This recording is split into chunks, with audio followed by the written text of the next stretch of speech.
Pernah nggak sih kamu kepikiran, bumi itu kan cuma satu dari 8 planet yang mengelilingi matahari. Sedangkan matahari itu cuma satu dari sekitar 200 miliar bintang yang ada di galaksi Bima Sakti. Nah, galaksi Bima Sakti ini ternyata juga cuma satu dari sekitar 100 miliar galaksi yang ada di alam semesta dramati. Itu baru yang dramati loh. Yang belum dramati ya tidak ada yang tahu. Mungkin jumlahnya jauh lebih banyak lagi. Jadi, apakah mungkin kita satu-satunya di alam semesta ini? Apakah bumi memang sespesial itu? Pendapatmu gimana? Coba tulis dong di kolom komentar. Yang jelas, sejauh pengetahuan manusia, bumi memanglah satu-satunya planet yang ditemukan kehidupan di dalamnya. Bumi adalah satu-satunya planet yang kita ketahui mampu menopang kehidupan. Kira-kira kenapa ya? Yuk kita bahas sama-sama. Ini dia 7 alasan utamanya. Pertama adalah komposisi yang tepat. Untuk kehidupan bisa muncul, terdapat beberapa unsur-unsur tertentu yang dibutuhkan. Yang pertama adalah karbon, yang memiliki kemampuan untuk mengikat banyak unsur lain. Hal ini disebabkan karena karbon memiliki 6 proton, yang artinya dia memiliki 4 elektron kovalen, sehingga memungkinkan untuk mengikat 4 atom lain.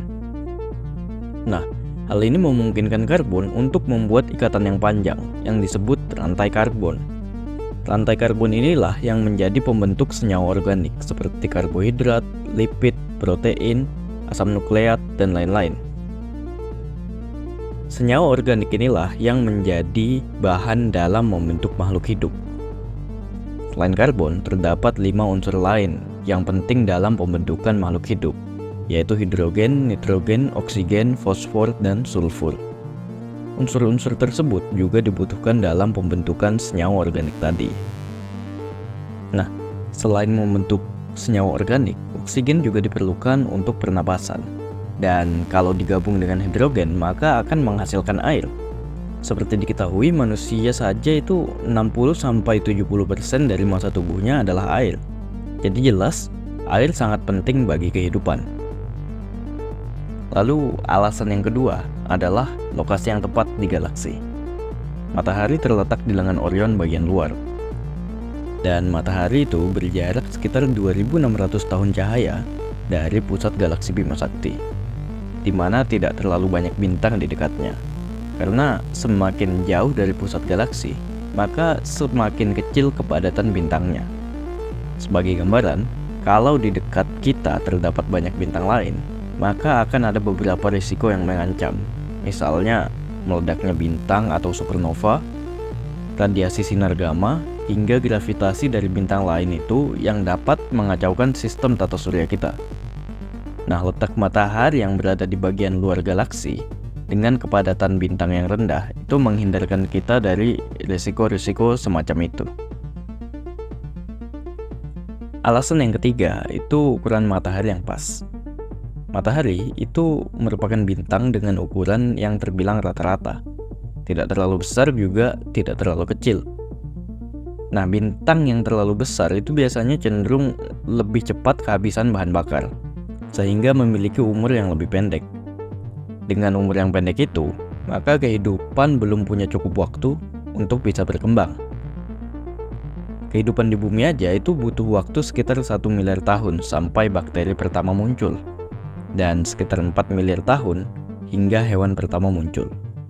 Selain itu, bintang yang terlalu kecil biasanya cenderung tidak stabil dan akan banyak mengeluarkan radiasi-radiasi yang bisa mematikan bagi kehidupan.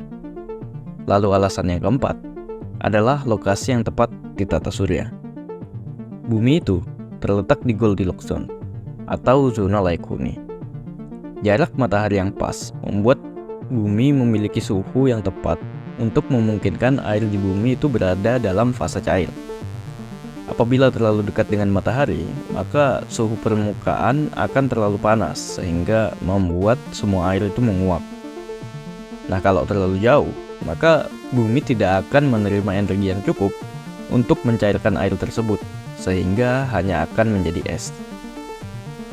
Nah, sebetulnya di tata surya kita itu terdapat 2 planet lain yang masuk dalam zona ini, yaitu Venus dan Mars. Tapi keduanya tidak memiliki air. Kira-kira kenapa ya? Oke, alasannya ada di nomor 5, yaitu keberadaan atmosfer. Nah, Venus itu memiliki atmosfer yang terlalu tebal, sehingga menyebabkan efek rumah kaca yang begitu parah. Karena itu, suhu permukaan di Venus sangatlah tinggi, sehingga tidak terdapat air di permukaannya sekarang. Tapi menurut beberapa teori, Venus dulunya memiliki air di permukaannya, sama seperti Bumi. Tapi untuk itu, mungkin bisa kita bahas di video lainnya. Nah, sedangkan Mars memiliki atmosfer yang terlalu tipis, sehingga suhu permukaannya itu sangat dingin. Diperkirakan tekanan udara pada atmosfer Mars itu cuma 1/100 dari tekanan udara di atmosfer Bumi. Karena itu, air di permukaan Mars itu membeku dan tidak berada dalam bentuk cair. Nah, selain memungkinkan adanya air dalam bentuk cair, atmosfer juga berperan dalam menghalangi radiasi-radiasi mematikan dari matahari. Misalnya seperti sinar UV, sinar X, dan sinar gamma. Unsur di atmosfer yang paling berperan adalah ozon. Sebelum lapisan ozon terbentuk, kehidupan hanya ditemukan di laut. Berkat beberapa organisme kuno mirip tumbuhan yang memproduksi oksigen dari laut, maka ozon bisa terbentuk dan memungkinkan kehidupan untuk muncul di daratan. Tanpa lapisan ozon, kehidupan di daratan tidak akan pernah muncul. Alasan yang keenam adalah keberadaan bulan. Nah, orbit bumi itu sebetulnya sedikit miring terhadap matahari dan bergoyang-goyang ketika berputar.